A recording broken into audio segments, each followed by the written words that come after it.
Here's a follow-up on a story we did last week that most of you never heard about because of the corrupt mainstream media. There is a lawsuit in place filed by Missouri Attorney General Eric Schmitt and Louisiana Attorney Jeff Landry. The lawsuit says that the Biden administration, Dr. Anthony Fauci, Karine Jean-Pierre, all have colluded with or coerce social media companies to suppress disfavored speakers, viewpoints, and content on social media platforms by labeling the content disinformation or misinformation.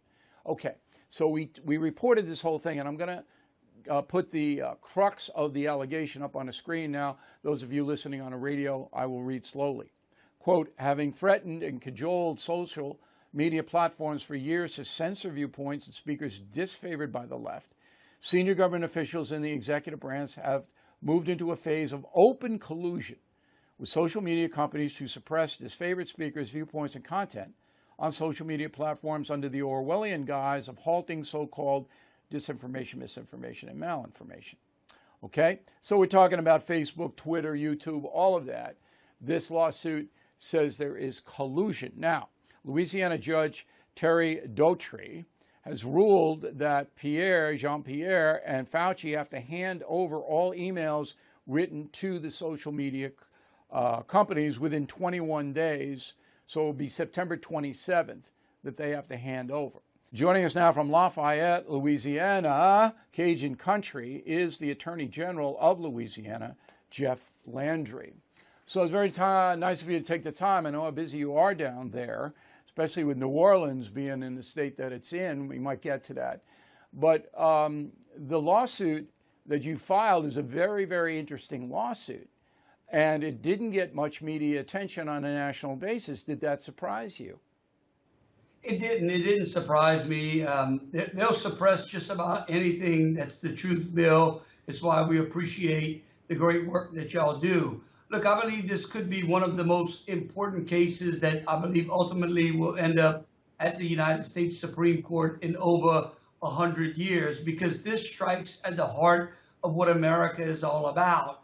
This is about government basically colluding with or taking private actors and turning them into government actors and then violating your constitutional rights.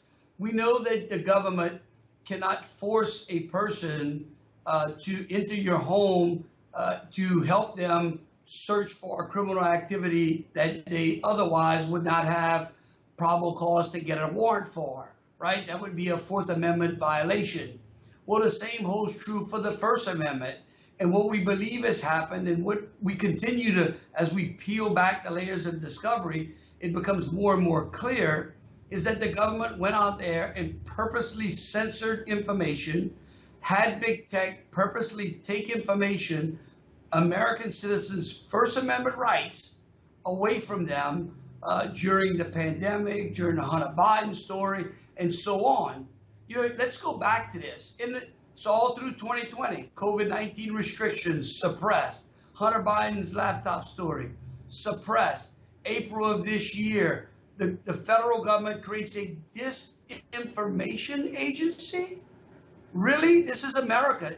That's a prima facie First Amendment violation to have any federal agency named the disinformation agency. And so what did we do? We took action and we filed suit. And the federal judge here in Louisiana has allowed discovery, which no one thought we would get to. And now we're getting to peel back those layers of the onion and being able to show Americans exactly what the government was up to during that time period. Okay. Now, the crux of this matter, and I am not an attorney, but I've been around, is that emails and correspondence between Jean-Pierre, the spokesman for President Biden, and Fauci, the spokesman on COVID, they have to produce these emails. Are you 100% sure these emails exist? Did they have direct contact with the leadership in Facebook and Twitter and all of this? We do. We believe that those emails absolutely do exist. We know that we've identified over 32 government officials who were in constant contact with Facebook, Google, Twitter, some of them on a daily basis, working to censor Americans' information that they were putting out on the platforms. And so again, we believe that. And then in the light of it, about a few weeks ago, Mark Zuckerberg goes on Joe Rogan's show and basically admits it for us, which gave us an opportunity to go back into court last week and ask the judge if we could subpoena the U.S. Department of Justice and the FBI. What did Zuckerberg say to update all of my viewers and listeners? What exactly did he say to Rogan? Yeah, so what Mark Zuckerberg went out on the Joe Rogan show and said was that the FBI told them what to say and not to say on Facebook. Basically, that they were insinuating to Facebook, that they were telling Facebook, don't put this information up. This is disinformation. This is Russian collusion. And then Facebook would do it. So they would censor that information. That'd be unbelievable. If you can prove that and get correspondence from the Justice Department actually directing the social media companies what to allow and not allow, that would be incredible. Now, do you believe that that Fauci and Jean-Pierre are going to turn over what the judge ordered to be turned over, or are you going to have to take it a step further? Well, look, we're willing to go as far as we need to go to ensure that we get those emails. I found it extremely enlightening that about 2 weeks after Fauci was served the subpoena, he decided that this was going to be his last go round over at NIH. And so, NIH. And, you know, just that tells you a lot. I think that the more we start to uncover the things that went on during the pandemic, because all of the documentation, all of the emails that Dr. Fauci corresponded on, that's all a matter of public record that we should have a right to. Yeah, absolutely. He's being paid by the taxpayer and supposed to be acting on their behalf.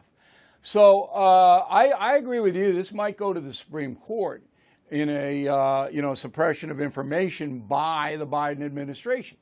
That's really what the bottom line is. You and Missouri, the state of Missouri, is saying, look, the federal government is suppressing information using private companies to do it, and that's illegal, correct? That's what it's all about.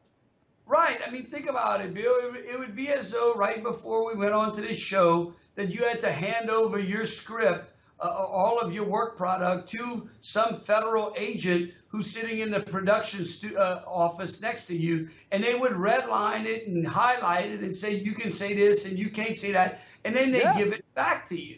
That's exactly what was going on. And when you get to that point, people in America are no longer citizens. They become subjects at that particular point. Do you think more states are going to join you? Well, look, we would hope so. Look, here's what to me, the end goal is to show the American people the level at which our federal bureaucracy believes that the American citizen is not capable of taking care of themselves or to ascertaining for themselves information going back and forth. It just shows you the control that many of these bureaucrats want to exert over American citizens. Absolutely. And how far we've come since that time, since the founding of the country. It's so dangerous because these social media companies are the most powerful companies in the world now. Nobody more powerful than these companies. And if they're going to basically say what the public can and can't hear, then we are on the road to totalitarianism.